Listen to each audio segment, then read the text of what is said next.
What's up, interpreters? My name is Rhana Paris. I'm a retired interpreter from the Outer Banks of North Carolina. I have an exercise portion for you. If you will put your right arm out, put your left arm, your left fist on your left hip, you are now the state of North Carolina. And I am just above the elbow, your left elbow. So, yes, that's where I live on the Outer Banks of North Carolina. What is up, interpreters? I am Paul Caputo, NAI Executive Director. My exercise for you is if you shove yourself into a rectangular box, you are the state of Colorado. What's up, interpreters? This is Song, your NAI events and conferences lady, and I don't really have, well, I guess you could also shove yourself in a box and then poke your, top left side up, and then you're Utah. That's me. This is a fun exercise. Oh, great Yeah. exercise. Rhana Paris, how the heck are you? It is great to have you on our podcast. Thank you, Song. Yeah, I'm doing well. I'm doing well. Had a lovely time at the recent, I call them NIWs. I know Paul laughs at me when I call it that, but I've been doing this for a while. And I do. And NIW is National Interpreters Workshop. Yes. It was what our event was called through, I want to say 2006. I want to say Albuquerque. 2006 was the last NIW. Possible that Mobile in Alabama in 2005 was the last NIW, and then Albuquerque was the first, what we called then the NAI National Workshop, and then it became the NAI National Conference. So we still have NIW floating around. You can always tell who has been with NAI the longest when they throw NIW out when they're talking about our conference. Yes. Virginia Beach was wonderful. And I was kind of concerned about it. Being a retired person, it's like, what do I have to offer? But I've found a lot of conversations and a lot of neat conference concurrent sessions to go to, and had a lot of interest in the program that I did, and that was kind of gratifying. So that was cool. Yeah, interpretation is around for a while and there is continual learning. So, Rana, I'm really Yes. happy that you came to Virginia Beach. I know you've been a presenter at several either NAWs or national conferences. Yes. I have a question for you. Sure. You did a session on collaboration is for the birds, Yes. but you worked at the North Carolina Aquarium. What the Yes. heck? What gives, But Rana? well, the aquarium has animals, and there is interest. There's a national organization called American Association of Zoos and Aquariums. I don't know where the AZA is what it is. And so I was part of our aquarium was part of AZA, and it's AZA in the larger context focuses on certain animals. They call it saving animals from extinction, so safe.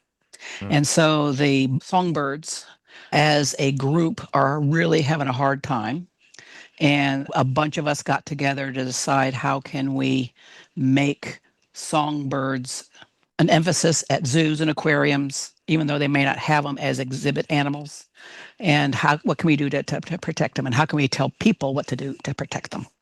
So yes, so that there was a collaboration, and the notion of having information, signage, programs at your zoo or aquarium that would help promote what everybody can do to help songbirds. Yes. Very long-winded answer to your question. So you're retired now. Yes. I'm trying to decide, do we go early career or late career? I'm going to go early. How did you get involved in interpretation? Kind of fell into it. My first job, I'll let you all do the math. My first job was at the Westmoreland State Park in Virginia, on one of the necks, the northern neck of Virginia, coastal Virginia, and I was my summer seasonal, and that was my project for my master's degree at the State University of New York College of Environmental Science and Forestry in Syracuse, New York. And I kind of fell into it. My undergrad was biology, and just liked learning, and this seemed like a good fit. I really wasn't interested in research. I did some research projects as an undergrad and thought, this is kind of dull. I want to do something where I'm working with people, talking with people about natural environments. So that's where I started. So that was 1983 was my first job. And then what other jobs have you held? I have had a bunch. I also thought maybe museums was something I would be interested in. So I got another master's degree at LSU, Louisiana State University, and they had a natural history museum as part of their campus. And I did that as my job while I got a degree in science education. And so that was probably my second real interpreter type job. But I also worked for the Maryland National Capital Park and Planning Commission in Maryland side of DC. That is where I picked up my love of teaching about astronomy. We had a little miniature planetarium. It was about the size of a good sized bathroom. And you crammed all these people in it and you showed the stars on the dome. And it was a lot of fun. So that's where I did that. So I did that for about 6 years. And then we moved down here. I lived here about 30 years. And about 18 of that, 19 of that was working down here. I worked for the aquarium for actually more than that. 19. I worked 19 years at the aquarium, two different stints, and then I worked for the Nature Conservancy. They had an education program here at the preserve that's very near where I live. So I did education for them for about 2 years. So yeah, kind of scattershot. But that's kind of the nature of the beast as an interpreter. Very few of us, I think, especially now, very few of us will stay at one place. Will shift. And sometimes it's for family, your spouse or your family needs you or whatever. You got to go to a new place and then get regrouped and try to fit yourself in. But yeah. So one of the roles that I have held with NAI over the years, probably the thing I'm most proud of over the years with NAI is the role I played as editor of Legacy magazine. Yes. Just for like 18 years, though. I mean, it was, but I had the pleasure of working with you. I'm remiss, by the way, in not mentioning that you, Rhana, were like one of the first people I met at one of my first NAI. Was the NIW in 2002 in Virginia Beach, and so it was Yes. sort of a homecoming for me to be back there this year. And you were there, got to work with you. But one of the ways that I have gotten to work with you is with Legacy Magazine. You've written for Legacy Magazine a couple of times. Uh, Yes. for some of our real chipper and bright episodes, the interpreting climate change and interpreting death in 2014 and Yes. 2018, respectively. So you wrote about telling the climate change story, and then you wrote about essentially, if I recall, grave markers. Yes. Yeah, in interpreting death. And so, two super interesting stories. You've been interpreting a long time. Why? What was so special about those two issues of Legacy that caused you to say, okay, I'm gonna write an article and submit it to Legacy Magazine for those two? Ooh, that's a good question. A lot of it, I'm very eclectic in my interests and like to bring up the eclecticness sometimes. And so I've done cemetery tours for a number of years when I was at Maryland. So I thought, hey, I'll write about that. And then climate change, I was also involved in another kind of a consortium with aquariums, the National Network for Ocean and Climate Change Interpretation, NOCI. And so just trying to make sure to kind of push the envelope and show other interpreters that yes, we can. And I also found what's interesting is that a lot of the strategies they use in Noki, the notion of how do you essentially spin climate change as a topic without shutting people down, is very helpful to talking about other controversial topics as an interpreter. So when I was teaching CIG, the Certified Interpretive Guide program, I often wove in a lot of their strategies. The notion of, for example, don't start out by talking about climate change is happening, we're all doomed. That just shuts down too many people.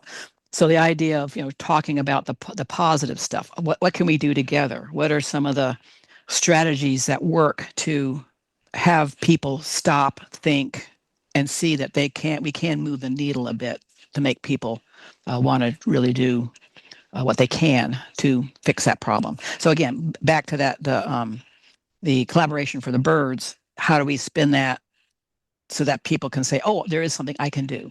So how can we spin that for climate change? I can't do much about death, so that does not get spun. But it is still kind of neat to go to the cemeteries and kind of figure out how people fit in. That climate change article that you wrote was in 2014. Uh, Hmm. Obviously, this episode will drop in 2026. Hmm. We're recording it in 2025, so hello to the future. Hope it's all turning out okay. Is there a difference now? If you were to write that article about interpreting climate change now, would you write it differently? Are we interpreting climate change differently now than we were 12 years ago? I don't know how political we can get on You it. get as political as you like. Okay. In the current administration, I would say that if I were to write it, I would still write it the way I did. But Okay. I would definitely, I'll take a step back. We had, in North Carolina, we had a state government about 10 years ago that was very anti-climate change. We're not talking about it. And the aquariums we were in it. And there's ways you can kind of spin it. So it wasn't climate change. It was changing. Our climate is changing. So we didn't use the buzzwords. We used another way to do it. So there's always a way around. I am the queen of spin. I can take a topic and I'll figure a way we can get around. And so I probably would, if that I did have to change that article some, it might be to emphasize that there are ways that you can still talk about controversial topics, even though your government might say you're not supposed to. I've also, because we were out on the edge of the world here, I could get away with a lot more than somebody who was right in the capital. Yeah, Sure. sure. Well, Rhana, you Yeah. are eclectic. The first time I met you, you also volunteered to teach a yoga class Yes. at a conference. So you've also got yoga in your repertoire. But Yeah. let's talk about your last topic in Virginia Beach. It was about stargazing and the night sky. Hmm. And obviously, you just mentioned as part of your CV that you worked in a planetarium, but it is such, it continues to be such a popular topic.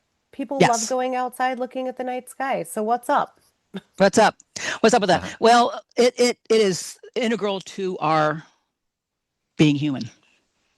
If you think about it, for the thousands of years that people have been putzing around this planet, for only the last 100 have we been able to have electricity and TVs and stuff that occupied our time. So a lot of time you spent, if you weren't trying to get home from a whatever, in the dark, following the stars. If you were, again, bringing up the enslaved folks using the stars to find their way north, explaining things to children so that they could understand through stories about the stars you see up there. So it's a part of our DNA.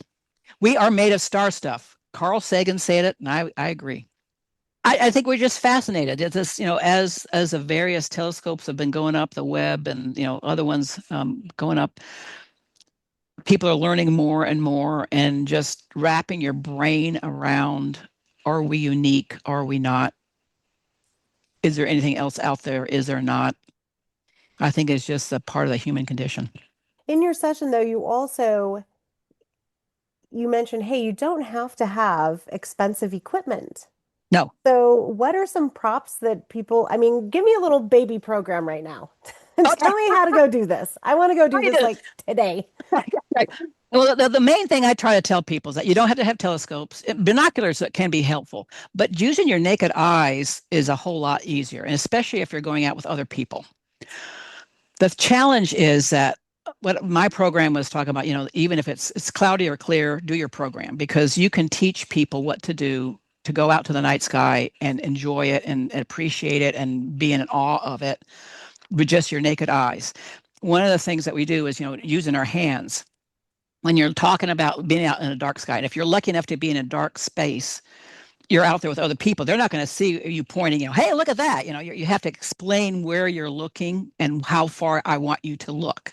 So there's two kind of strategies. One is to think about a clock face, like a regular, 10, 11, 12, 1, 2, 3, 4, 5, or a clock. That's how you can describe a direction to somebody in your group who can't see where you're pointing. So whether you're, out there with your kids, whether you're out there with your friends and you're sitting in a campfire, you can say, okay, everybody see that one star or that top of that treetop or something. I want you to look 3 o'clock of that treetop that means look over to the right.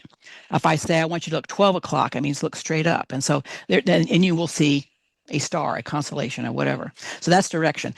Distance is using your hands. So if you have your hands straight and your pinky, the width of your pinky, your hand straight and your pinky up, the width of your pinky is degrees, because astronomers don't use miles, because you'd be saying 3 billion with a whole bunch of zeros behind it. The width of that is a degree. If you do the Boy Scout symbol with the 3 fingers sticking up, that's 5 degrees. If you do a fist, the width of your fist is about 10 degrees. If you do the horns, the hook'em horns, UT, that's about 15 degrees. And if you do dude, with the thumb out and the pinky out, all that distance between your thumb and your pinky is 25 degrees. And so if everybody sees that top of that tree, if you go 3 o'clock about a fist, you'll see Polaris or whatever. I like to I have homework for you, Song, and you too, Paul. I've got homework. We keep getting homework on this podcast. Yeah, I was going to say Bob Stanton gave us home. Okay, Rhana. All right, I've got my pen and paper. All right. So, given that width, that distances I was telling you about, how big is the moon when it comes up? Whether it comes up over the prairie for you guys, or up over the mountains for you, Song, or up out of the ocean for us, how big is it? Is it 1 degree? Is it 5 degrees? Is it 10 degrees? How big is the moon?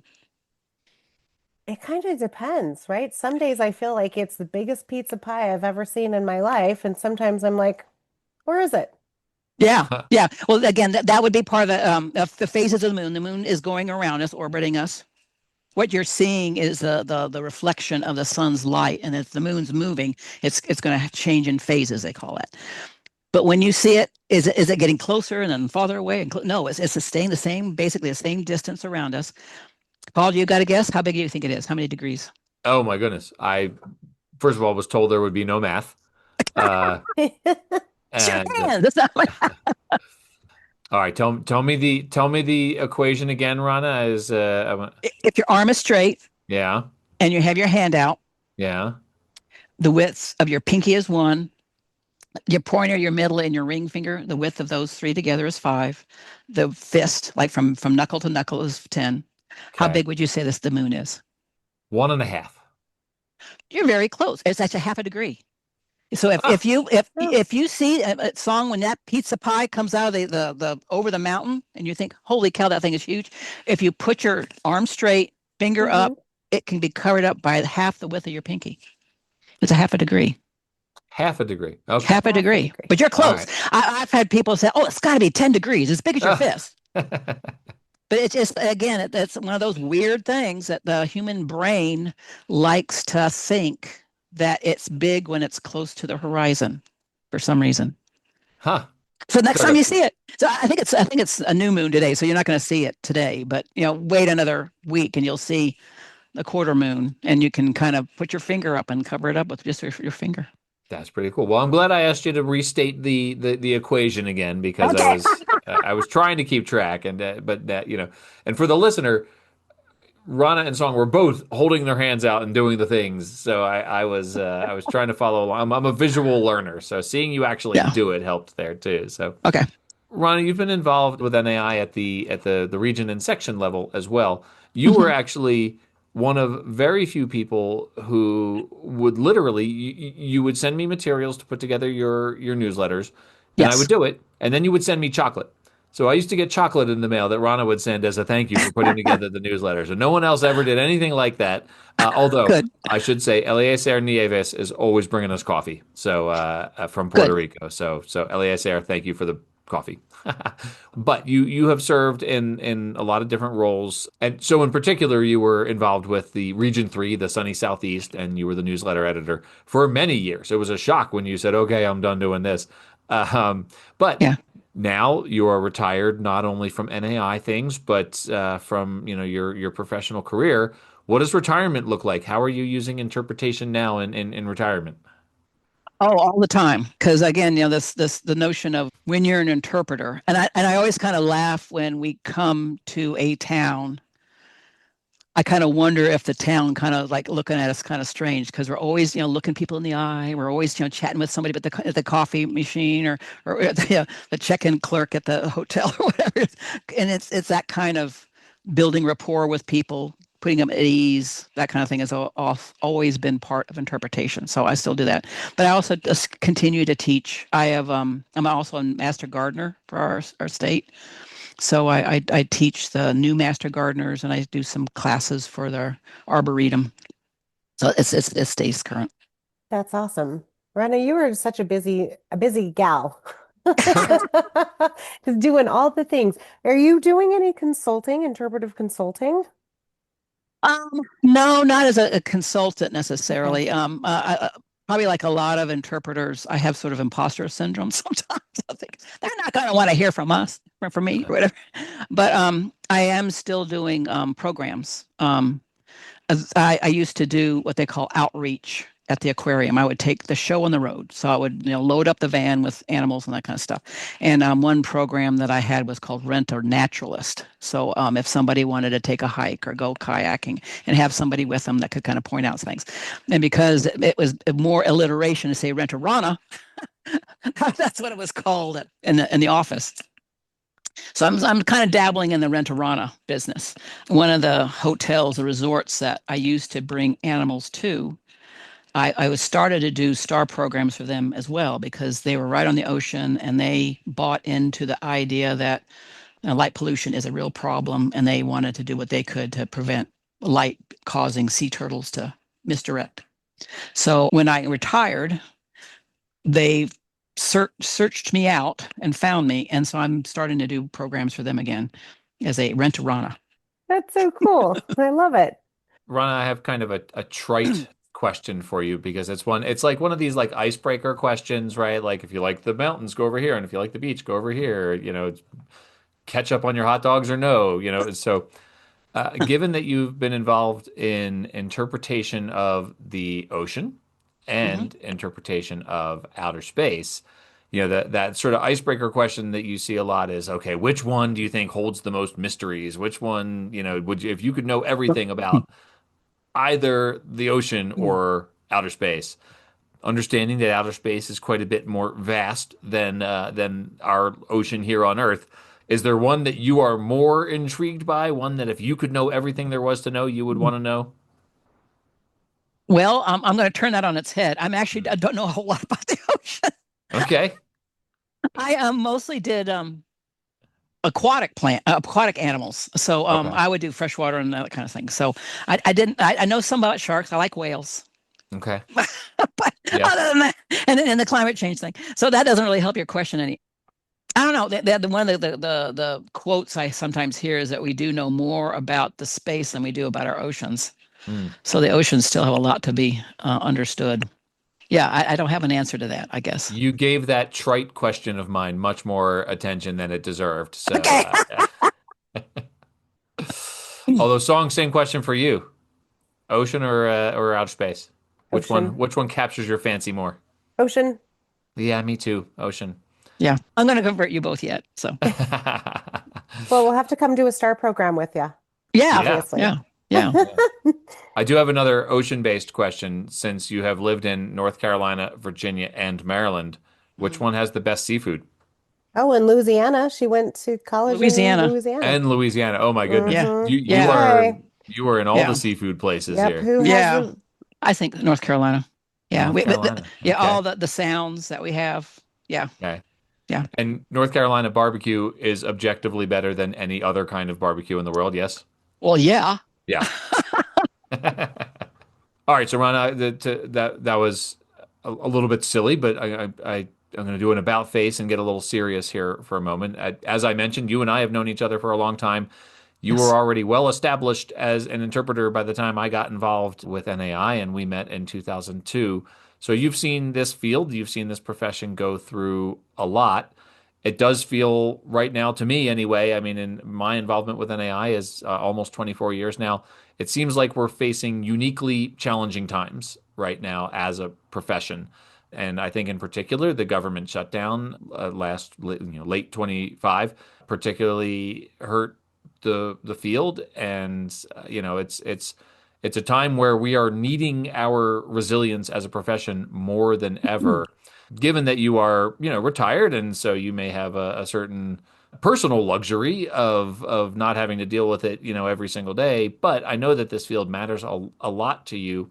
How do you see this sort of current time in the profession, and what do you think that interpreters can be doing to assert themselves in the current socio-political environment? Right. That's a good question, Paul. I think the challenge would be that you kind of have to do what you have to do to make yourself safe and sane. So, your level of beating your head against the wall, each person has to say that for themselves.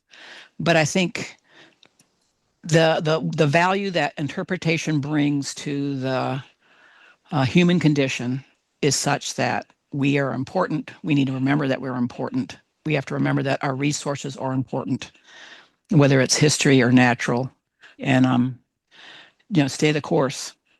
Figure out a way around. Figure out a spin that you can use to And I'm not saying defy your bosses, but the idea of find a way to get the word out that this resource is important, and that when you have kindred people in your program, they will seek you out.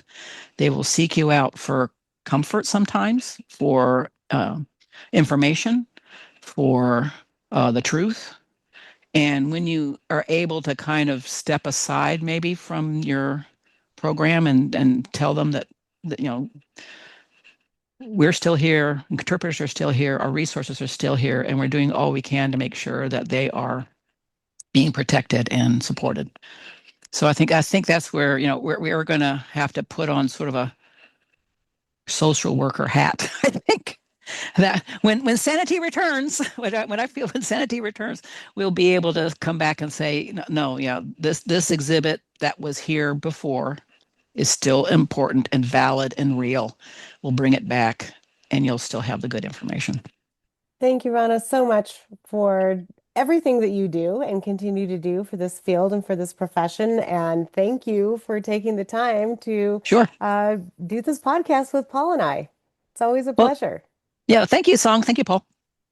Rhana, where can people find you and the work that you're doing online? In particular, you were talking about your Rent a Rhana. Where can people find you and the work that you're doing? Yeah, I don't know whether I should put my email out there or whatever, but I don't have a website or anything like that. But if you find me in the people can still look in the directory, couldn't they? The NAI member directory is it? Look me up in the menu. Yes. Okay, great. Well, Rhana, thank you. And interpreters, that's what's up.